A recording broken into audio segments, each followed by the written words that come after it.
Je me suis fait opérer donc il y a eu juste 8 jours. Lorsque je suis arrivée mercredi, l'interne nous a accueillis et nous a proposé le rein en 3D.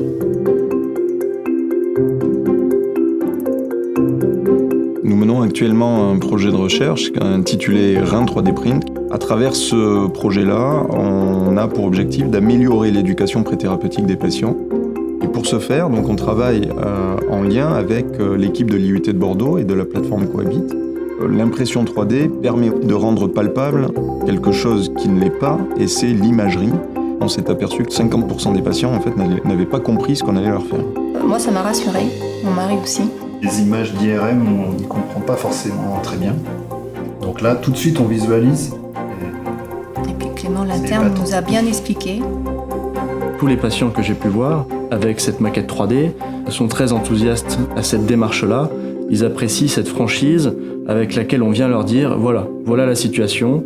On ne pouvait pas être plus précis que ça lorsqu'on nous parlait de votre chirurgie, de votre tumeur. Ça a permis de voir qu'elles étaient en périphérie et non pas à l'intérieur. Personnellement, je voyais que c'était moins important que ce que je m'étais mis dans la tête en fait. L'innovation dans sa globalité fait que la prise en charge des patients est une prise en charge éclair. Aujourd'hui, on a déjà fait 56 patients en ambulatoire, c'est-à-dire qu'ils rentrent le matin et sortent le soir. Et ça, c'est fantastique parce que du coup, il est acteur de sa prise en charge. Pour l'éducation thérapeutique du patient, c'est un outil qui est formidable, ça.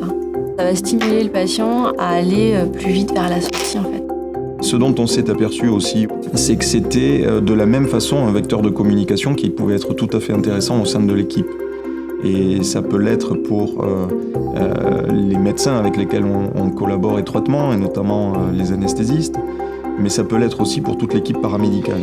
Il y a eu, à mon sens, deux points très positifs. La première chose, c'est que ça permet de bien visualiser la tumeur, donc les difficultés chirurgicales attendues, que ce soit au niveau de la position de la tumeur, de sa vascularisation, des éventuels clampages que le patient va devoir subir pendant l'intervention.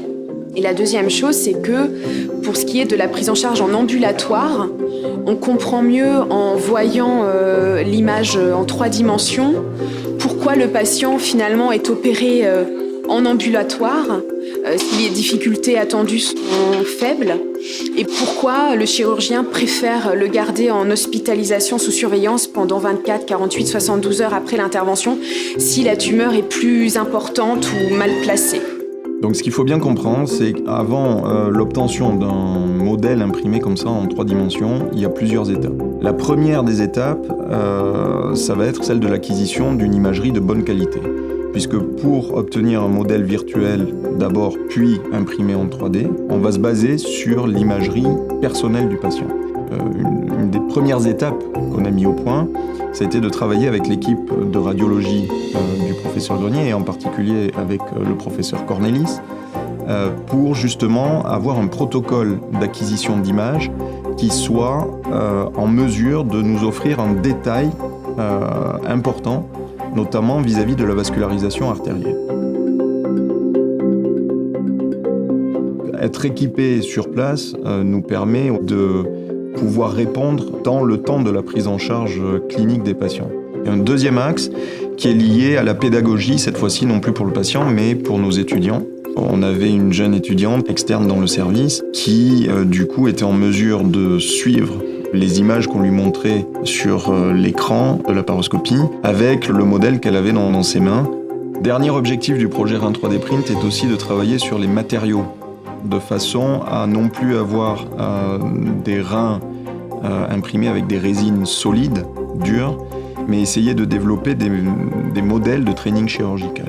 Nous avons collaboré immédiatement sur ce projet en sollicitant les fonds européens de développement régional, le FEDER, la région Aquitaine, pour monter un projet ambitieux qui permette d'explorer au maximum tous les champs de l'impression 3D au service de ces actes chirurgicaux complexes. Le projet aujourd'hui est dans une phase 1 de développement de technologies d'impression 3D avec Stratasys sur ce thème-là. On est déjà à la réflexion d'une phase 2 pour aller plus loin vers vraiment du training chirurgical.